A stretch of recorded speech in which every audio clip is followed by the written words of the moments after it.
Let's talk about a relationship more complicated than a Taylor Swift song, the United States and South Africa. This is a story of Cold War politics, economic sanctions, and enough diplomatic side-eye to make a passive-aggressive emoji blush. So buckle up, grab a bag of biltong, because things are about to get interesting. Picture this. It's the 1940s, the Cold War is heating up, and the US is all about stopping the spread of communism. Meanwhile, South Africa implements apartheid, a system of racial segregation so blatantly racist it makes a whites-only sign look inclusive. You'd think the US would be appalled, but South Africa had strategic minerals the US needed, so the US basically shrugged and continued to be buddy-buddy with South Africa for decades.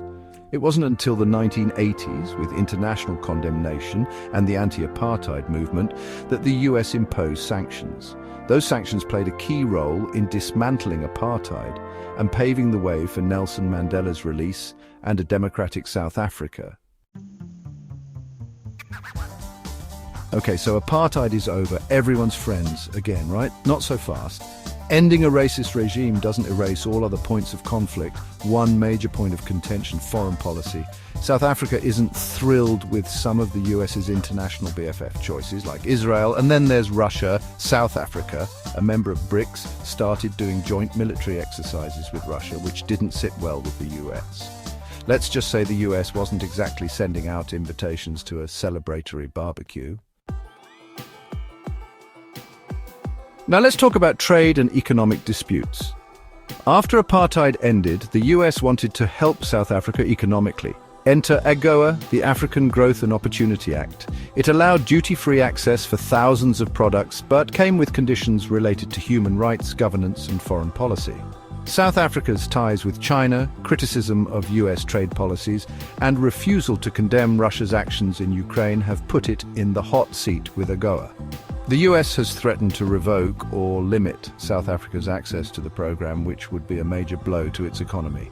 It's like being invited to an all-you-can-eat buffet, but being told you can only have salad because you used the wrong fork. And finally, we arrive at military and security concerns. The US has always kept a watchful eye on South Africa's military activities, especially its relationships with China and Russia.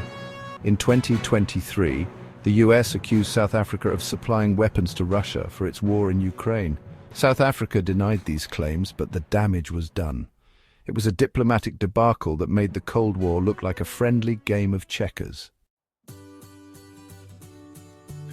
So there you have it, a whirlwind tour of the often turbulent relationship between the US and South Africa. Despite these tensions, the US and South Africa maintain strong trade, educational and diplomatic ties, often cooperating on global issues like climate change, public health and economic development.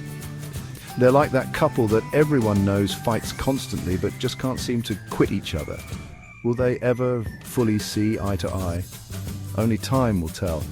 But one thing's for sure, their relationship will continue to be fascinating and important to watch.